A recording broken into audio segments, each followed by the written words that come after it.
It's morphin' time! Hello, this is Soundout here, and welcome to some random vlog. I'm just chilling in the toy room. I didn't have a video this week planned-ish. I said I was going to do the top 10 Seiho figure arts, but that first video, the top 10 figure arts thing, was so intense that I just felt, not this week. Maybe next week. I'm going to have to work that one out. Probably spread out the production schedule, because I really kind of busted my butt on the first one, and yeah, that was a lot of work. Amazon's Drive review was also pretty intense because of all the sounds, but I'm pretty proud of how both of those turned out. Pretty happy with that. And yeah, I do need to do something, so I was like, hey, vlog. I'm in the toy room here anyways. I say this like super casual. I set up a light and everything.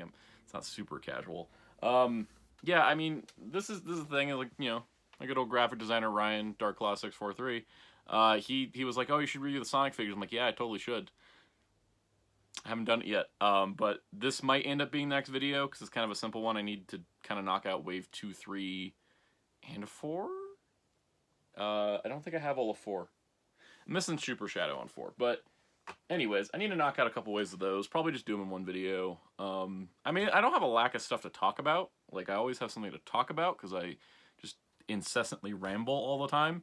But I don't know. I was just like, oh, I need to review Super 7 Thundercats stuff. Also testing lighting here, but you know, I got wave 1 of Super 7's Thundercats Ultimates, and I've been meaning to review these for like months now. But there's no big rush because I was like, well, these are the reissues of the Matty Collector figures. But yeah, and then I'm also like still working on shelves. If anyone can tell that this Thundercat shelf is not even got a floor on it. So I don't know. I've just been like working on random little things. I've been binge watching Kaiju Movies. Gamera show collect. I just grabbed this off the shelf. I didn't watch this week. I watched it weeks ago. Yeah, because of Godzilla vs. Kong coming out, and Pacific Rim the Black, and then Godzilla Singularity Point, and like all this kaiju stuff is like hitting around March and April. I was like, why don't I just binge all the kaiju movies that I've seen and want to see? And the list came out to 68 movies, and I started at the beginning of February with this, and I'm over halfway through. I made it out of the Toho Showa era, which was like 27 movies. Because I'm not just doing like Godzilla, I was doing Matengo and Atragon and Gorath and Varan, and I basically covered all of them. I did all the Gamera Showa films, did the Pacific Rim movies before the anime dropped, which that anime is pretty good. You know, I've done Godzilla movies, been doing King Kong movies as well, so there was some of those. And I'm about to hit like Heisei Godzilla and Heisei Gamera, so I'm excited about that. But I was also just like kind of like, I had to take a couple days off, but now I'm like, I've got like 30 movies left in like 25 days to do it.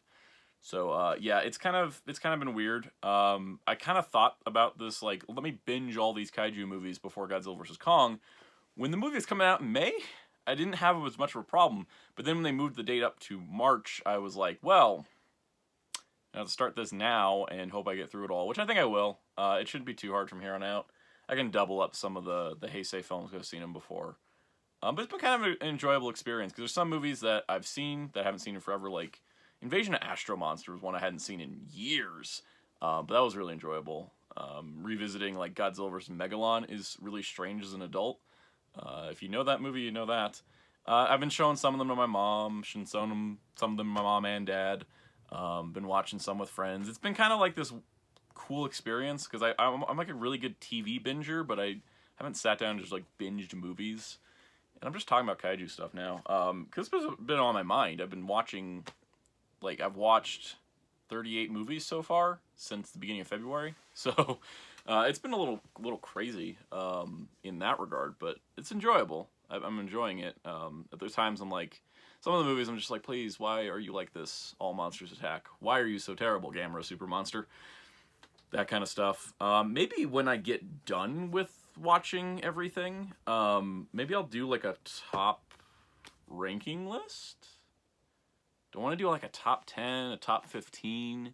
Do I want to just do a top 68 and just go with all the movies I watched? That could be actually kind of fun. Ooh, I should try to find 2 more just to round it out to 70. That would be Man, if I throw in Daimajin, that's 3 movies. That only gets us 70. I'm overthinking this, but this is something I'm gonna think about for sure. Is maybe doing like a top kaiju films video. I'll try to figure out how to make that one interesting without having to use too many clips, because YouTube copyright. I'll probably just throw up a poster and talk about each movie briefly, or hold up a disc if I have it, because that's how that goes. But yeah, so I think that might be in the future. I've got all the Beast Wars characters from Transformers Kingdom Wave 1. Maybe I'll just do like a Wave 1 of Beast Wars. I'm kind of thinking about that. I'm not sure. I haven't done Transformers in forever. Looking at Primal here, like maybe not. Yeah, I mean, I also got the Yodon Changer from Kira Major. This thing is the only Kira Major thing I had for a while, because I pre-ordered it when Yodona showed up. Yes, Yodona fan here. No, not one of the creepy ones. But anyways, I did pick this up, and I have the other changers on the way. I usually wait till after Sentai's over before buying anything. So maybe I'll just throw this into a video, do all 3 wrist changers plus the arrow. Something like that. I'm collecting the mini Plot for Kira Major because I wasn't too pleased with how the deluxe ones turned out. So maybe there'll be a video on that. All this stuff that I'm just throwing out, if you guys actually want to see this, just leave a comment and tell me. If you have other ideas, by all means, suggest them. I'm just kind of floating through as to what topics I'm doing. I haven't done anything on Power Rangers since the Lightning Rundown, because I don't really have anything to talk about. Certainly, I'm not buying Dino Fury roleplay. Just for anyone wondering, I'm not getting the Dino Fury Morpher. I'm not planning to get the basic figures. It's just stuff that ends up being like excessive in the collection, because I already have like a Ryusol changer. I don't need a Dino Fury Morpher. And I'm planning to get Lightning Collection if they do Dino Fury, so I don't really need basic figures, because basic figures are just going to end up in a tub anyways. I just don't have basic figure shelf space, so I just like, why buy them? I mean, I could do a video on them, but that's about it. So I don't know, that's kind of, it's just not, it's like, I'm trying to think of like, what is actually going into my displays, less so than what is just going to be a video real quick. Because I think that's always the trap with toy reviewers, is you tend to just buy things to do a video on them, instead of buying them because you really want them, or you want to have them in a shelf. And I try to avoid that these days, because that helps on my mental health. And then also, as I've been cleaning and reorganizing, that's also been really beneficial when I know exactly, like, okay, this shelf is all 7-inch classic style Masters of the Universe. That's all modern Thundercats. That's all, NECA TMNT. Whatever it is, it's like specific things. And I think that's really beneficial. Speaking of Masters of the Universe, I've been buying Origins like crazy because it's a super fun line. Maybe I'll do a video on that. I don't know. I'm just kind of floating stuff out. I'm still trying to find a way to talk about comic books on this channel because I love comic books. I've been reading this lately. I started like a day and a half ago, or mostly through. Invincible is my comic book recommendation of the video. It's a thing I just made up to do right now, but if you're looking for a good comic, can get violent, can get sad, but it's a great run, especially since it was one writer through the entire series, which is, it's something that you don't get in other publishers, but Image kind of works in that. This is the second compendium, which is issues 48 through 96. There's 3 of these in total. That's how I'm reading it. It's nice, easy, able to read it just in big volumes. I've been buying comics lately because stuff keeps going out of print and I keep losing track of things. I'm just like, all right, I love this character, I love this team, let me get all of that stuff that I can and then just read it later. Kind of same thing with the physical media. It's like, physical media of movies and TV shows, I'm grabbing it when I can. It's always weird having hobbies and collections of stuff that seemingly is just kind of vanishing out of the public consciousness. For example, physical print comics like this, physical Blu-rays of movies don't seem to be like a big priority for big companies anymore. It definitely seems more digital comics, streaming, that kind of thing, which is a bummer because I really like physical media. There was times the internet goes down. What do you do if the internet goes down and you didn't download stuff for offline viewing? You can't watch anything. So I always like having physical copies. I also like with Blu-rays and movies especially, I like having the higher video quality without streaming compression and buffering issues. Just the higher bit rates on everything is nice. So yeah, I mean it's fine if like Blu-rays and DVDs start getting like outsourced outside the big companies. Like, you know, Paramount's just like, oh hey, you know, Arrow Video, you take over our stuff, and like Sony's like, oh hey, you know, I don't know, Criterion, you take over our stuff. I wouldn't mind that if the more like boutique niche labels got some of the bigger stuff, and then just kind of like it became more of a niche thing. That just kind of feels like where it's going. And I hope that it doesn't just mean we're not doing it ever. Instead, just like, oh, hey, here, niche company, take this, have fun. I know Shout Factory's been doing that with some, you know, bigger movies. They got Paramount's 76 King Kong coming out on Blu-ray, which I can't wait for because I just watched that movie last night and actually really enjoyed it. I'd never seen it before, but it was on HBO Max, and I was like, oh, hey, Kaiju binge, let's watch this, and I actually really enjoyed it, and I'm excited for that Blu-ray. So, yeah, I don't know, just physical media stuff, channel stuff. I brought a box in here to open and completely forgot about it till now. Oh, also for those wondering, I got lights. I like set all this stuff up to remind myself, and I just kind of went off on a tangent. I bought these LED panels off of Amazon, which are fairly good. I'm pretty impressed. They're kind of small, but mostly since I shoot action figure reviews, this is not like I'm lighting a set full of people. The tripods are selfie sticks, which I find to be really amusing with a base attached. So they just kind of extend out. But yeah, so if anyone's wondering what I use for lighting now, as of the Amazon's driver review and this one, I'm using these. So hopefully, I think the more I mess around with them, I've been trying to adjust them. This one's kind of bright. They're adjustable. It's a little more natural. That's off completely. I'm trying to like figure out what is like a natural tone. I'm trying to like not rely on the sun so much because that's kind of been a lot of my lighting source for a while. But anywho, yeah, so I switched to these, so I'm kind of experimenting around. Maybe that's also why I haven't felt like actually filming a video because I've just been doing camera tests lately. Shooting figure arts with these is pretty great. But yeah, I actually did get a box in the mail and I was going to open that. So, box. I ended up, how long ago was it? It was towards the end of the series. Kamen Rider 01, which is the subject of the box here. Kamen Rider 01 was a series that hit me differently than Rider has in a long time. After Drive, I was kind of feeling a little burnout on Rider. I enjoyed X-Aid, but I didn't start watching it till halfway in. I completely skipped over Ghost. Build was... Build's complicated with me. I was like, that's a good show, but I never enjoy watching it because it is very squarely firm on we're going to traumatize our characters as completely as possible. And then Gio was actually kind of enjoyable by the end. I didn't like it much at first, which I don't think is a unique opinion, but over time that show grew on me. But 01 hit me just like a truck. So like first of all, it was like, oh, new era, new rules, and I was like, okay, cool. You know, having a main female writer was big step. Love that. And I loved that the show was like, you know what, we're just gonna make a cyberpunk Kamen Rider series, and that's essentially what it was. It was like corporations fighting each other, the rise of AI and their place in the world of humanity. Are AI robots tools or are they people? You know, that kind of like the philosophical discussions around AIs, computers, future technologies, as well as the combative thing of are they property of a company or are they actual sentient beings? That stuff is cool. I love cyberpunk stories that tell that. I'm a big fan of Bubblegum Crisis, which essentially 01 pulled a ton from. So it was just really enjoyable for that aspect. And then I ended up falling in love with the characters in the show and the theming and all that. And for a while I was like, oh man, I hadn't collected a writer gimmick line heavily since Wizard. With Forze, I got absolutely everything. I love Forze. It has its own shelf, which we'll look at in another video later. Forze has its own shelf.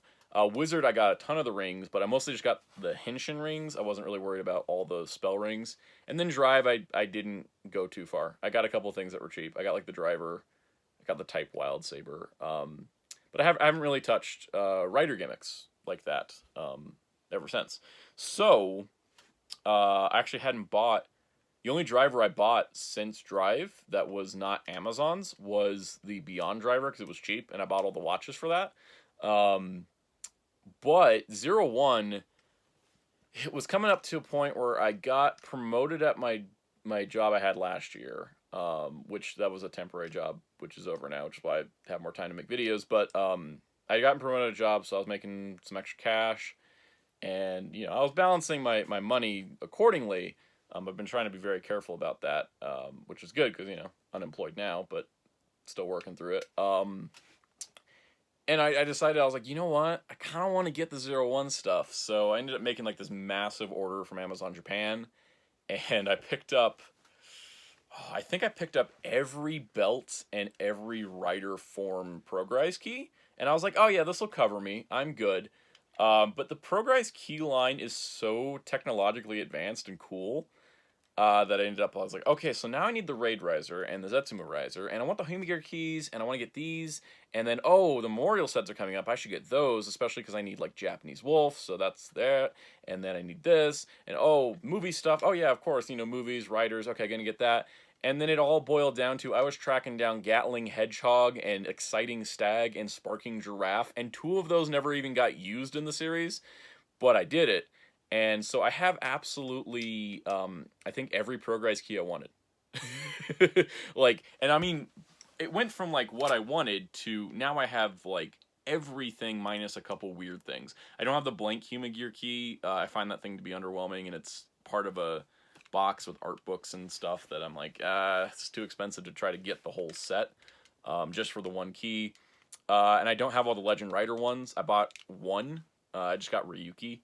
Because I was like, hey, that's funny, because it can go in the Zetsuma Riser and look like the V-Buckle. But then I found out the Ryuki Progrise key fits in the V-Buckle, so that's kind of neat. Yeah, so I ended up going through all that, and I have a couple more pre-orders, but this box from Tokulectables is pretty much like the end of the main stuff. The only things after this is the Arc 01 key with the Stage Show Blu-ray. Which, yeah, I got deep enough to be buying Blu-rays without subtitles, so that's where we're at. That's where we're at this point. So, like, Arc 01 is coming out March, which is this month. And then the Metsubo Genrai driver with the Mass Brain Zetsuma Rise key is not out till July. But everything else is in this set, or in this box here. So anything that's not in here, I already have. Hellrising Hopper already came, but this is the rest of what's left. So I figured, let's open this up and find out what is good. And I'm just going to take out part of the label here as we open the box, so that way we don't accidentally reveal where I live, because I don't want that information out there. So, on that note, as I'm opening it here, let's crack this open. Yeah, this is what I was going to do for my theming of the video, and I'm 18 minutes in. Sorry about that. Anywho, so inside here, we've got the last of the Memorial sets. This is the Metsubo Jinrai set. As you can see, Hirobi and Burning Falcon Jin there. On the back, you got Arc Scorpion, Hirobi, Burning Falcon Jin, Ikazuchi, and that's regular Hirobi there. This set, which is the Eden driver with Eden Zetsuma Rise key. I'm not going to show the back in case no one wants spoilers for the movie. This is kind of the awkward part about the movie stuff already out. The Blu-ray for the movie doesn't come out yet, so I haven't seen the movie. But yeah, so I'll just leave that there. I don't want to like show the back. And then the big thing in the bottom here is the thing that I think most people skipped, but I was this deep, so I didn't stop. It's the Autobotto Shot Riser and the Autobotto Slash Riser with the Crowding Hopper Progrise key. So this is a 2-pack, sort of. It's got a Shot Riser and a Slash Riser, and then one belt, and then one key. But it comes with both devices because the Crowding Hopper was used with the Autobotto Riders in the movie, which are like a grunt force. So there's a ton of them. So this is kind of interesting. This actually wasn't too expensive. I thought Bandai would charge this thing up certain areas of bodies, but yeah, so that wasn't too bad.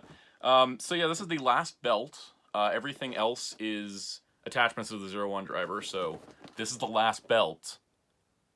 We finally made it. It's like the 10th belt or something like that. So that's pretty exciting. And then, like, yeah, the Eden thing is cool because it attaches to the 01 driver. And then the Metsubo Jinrai set also has an attachment for the 01 driver. It's like they thought about, I'm sure they thought about this as like, oh, we'll just do 01 or 02 as the only attachment, and then they just ended up doing like everything as an attachment. I'm curious what this looks like, so I'm just going to open it here. So we got the Memorial editions of Sting Scorpion, Dodo, and Burning Falcon. Then the only release of Arc Scorpion, which wasn't planned for the series, apparently. That was something they came up with after having to rewrite the show's ending. So that was interesting. And then I just really wanted to see how the tech worked on this. And this is the actual plate attachment for the 01 driver to turn it into the Zetsumetsu driver. Because the Metsubo Jinrai driver is the one in the upcoming movie, and this is the Zetsumetsu driver. So there it is. It looks like it's just it doesn't slide. It doesn't do crazy double sliding like the 02 does. So it looks like it just switches the plate on the front, and then this activates something. I'm not exactly sure how it works yet because I haven't plugged it on the belt. But that's kind of cool. I was kind of curious what the actual engineering was there. It doesn't actually push the button for the 02 sounds because we couldn't really hear it in the show, so I wasn't sure exactly if it used the normal standby, but seems like it does. So pretty cool. Yeah, I think that's about it on that. I guess I should announce this now since we just opened this. And if you made it to this far in the video, you get to find out about my secret project. So I have a video project coming up. I'm not going to tell you the name of it because I want to make sure when I launch it that the name goes out there and doesn't get used by anybody else. Essentially, because I bought all this frickin' stuff from 01, I should review all of it, I thought. But I understand that me reviewing it now is months after all the Japanese reviewers got it, a lot of the American reviewers got it. People have covered them in the review sense. So I'm thinking of doing a whole series, and I got it mapped out. It should be about 8 or 10 videos. It's a little deep. It's not going to include the Metsubo Jinrai driver. I'll do that as a separate, like, supplemental in July. I want this done before July. If for some reason this takes forever and it's like a week or two before Metsubo Jinrai driver comes out, I'll just hold back the last part. It's in the last part specifically. But I want to do it to kind of chronicle the 01 line with the Progrise keys, with the belts, with everything, because I think that it's one of the most ambitious and intense Kamen Rider lines, and I want to talk about the ups and downs with that. Most Rider lines before were like, oh, here's your, like, 2 belts, here's your premium Bandai 3rd belt, have a nice day, here, 40 collecting gimmicks, but 01's like, 01 driver, shot riser, slash riser, force riser, cyclone riser, Thouser driver, Zetsuma driver, or Zetsuma riser, raid riser, and then the Autobado slash riser, and the Autobado shot riser, and the arc driver. I almost forgot one. There was a lot, and I can't cover it in one video. It's too intense for one video, so I thought, let's split it all up.